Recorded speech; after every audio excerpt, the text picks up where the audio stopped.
Welcome to star kitchen. நம்ம இன்றைக்கி பார்க்க போகிறது வெஜ் ஃப்ரைடு மோமோஸ் பார்க்க போகிறோம். அது நம்ம கடைகளில் நம்ம பிள்ளைகளுக்குலாம் ரொம்ப பிடிக்கும், விரும்பி சாப்பிடுவாங்க. அதை நம்ம வீட்டில் எப்படி செய்யலாம்னு பார்க்கலாம் வாங்க. முதல்ல ஒரு பேனில் ஒரு கப்பு தண்ணி ஊற்றிக்கலாம். அது 2 தக்காளி, அதை வந்து 3 கட் பண்ணி அதையும் சேர்த்துக்கலாம். இது சட்னி பண்ணுறதுக்கு 10 வரமிளகாய், ஒரு பூண்டு பற்கள், ஒரு 6 பல்லு, கொஞ்சம் கொத்தமல்லி, இதெல்லாம் சேர்த்து பாயில் பண்ணலாம். சட்னி ஒரு பக்கம் பாயில் ஆகிட்டோம். அது வரையும் நம்ம வந்து மாவு கலக்கிறதா எப்படி பார்க்கலாம். ஒரு கப்பு மைதா மாவு, தேவையான அளவு உப்பு, கொஞ்சம் ஆயில், 2 ஸ்பூன் ஆயில் போட்டு நான் இது கலக்கி வச்சுருக்கேன். சப்பாத்திக்கு நம்ம எப்படி மாவு கலக்கிறோமோ அதே மாதிரி கலக்கி ஒரு 1/2 மணி நேரம் அது ஊற வச்சு வந்து நம்ம ஸ்டஃபிங்க்கு ரெடி பண்ணலாம். ஃபஸ்ட்டு வந்து முட்டைகோசு நான் சாப் பண்ணி வச்சுருக்கேன் புடிசா. அதே மாதிரி கேரட்டையும் சேர்த்துக்கலாம். அதில் அடுத்து வந்து குடமிளகாய், இது எல்லாமே நான் சாப்பரில் போட்டு சின்னதாக கட் பண்ணியிருக்கேன். அடுத்து வந்து பெரிய வெங்காயம்,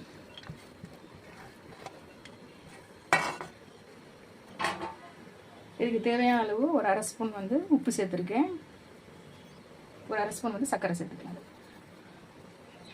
சேர்த்து இதை நல்லா கலக்கி ஒரு 10 நிமிஷம் ஊற வச்சிடலாம். அடுத்து ஒரு பேன் எடுத்து அதில் 2 ஸ்பூன் ஆயில் ஊற்றிக்கலாம்.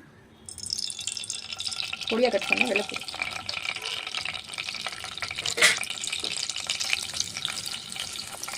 பொடிசை கட் பண்ண இஞ்சி, அதாவது பச்சை மிளகாய், 2 நிமிஷம் வதக்கணும். அடுத்து நம்ம வந்து இந்த வெஜிடபிள்லாம் கலந்து வச்சுருக்கோம் இல்லையா, அதை நல்லா தண்ணியை புழிஞ்சு அதில் சேர்க்கணும். இது தண்ணி வரும்.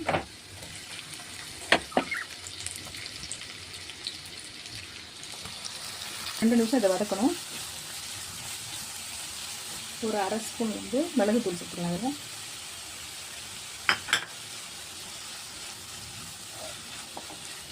அடுத்து வந்து நம்ம சட்னிக்கு எதாவது வேக வச்சுருந்தோம் இல்லையா, அது வந்து கொஞ்சம் ஆறினவுடனே இந்த தக்காளியில் இருக்க தோலெல்லாம் தனியாக எடுத்து மிக்சியில் போட்டு கிரைண்ட் பண்ணிவிட்டு வந்துடலாம்.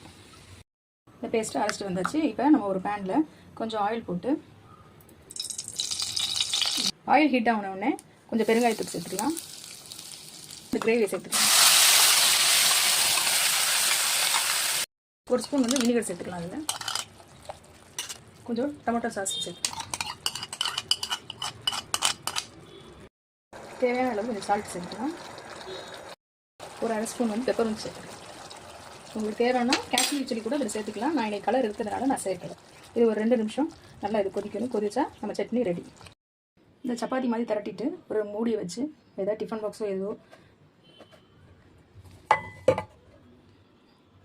சுற்றி தண்ணி மட்டும் தடவிட்டு இந்த ஸ்டஃப் உள்ளே வச்சு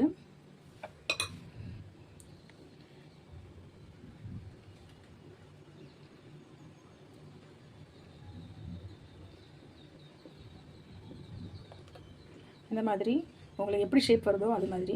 நானும் இப்போ தான் கற்றுக்கிறேன் இந்த மோமோ செய்கிறதுக்கு. நல்லா ப்ரெஸ் பண்ணி விட்டிங்கன்னா இது சூடான ஆயிலில் நம்ம போட்டு பொரிச்சு எடுத்துக்கலாம்.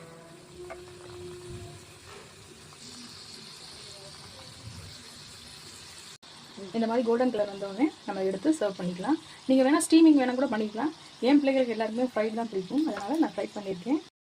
ஃப்ரெண்ட்ஸ், கட்டாயமாக உங்கள் வீட்டில் செஞ்சு பாருங்கள். செஞ்சு பார்த்துட்டு உங்கள் கமெண்ட்ஸை சொல்லுங்கள். அவ்வளோ டேஸ்ட்டாக இருக்கும். நீங்கள் செஞ்சு பார்த்துட்டு லைக் பண்ணுங்கள், ஷேர் பண்ணுங்கள், கமெண்ட் பண்ணுங்கள், சப்ஸ்கிரைப் செய்ய மறந்துடுங்க.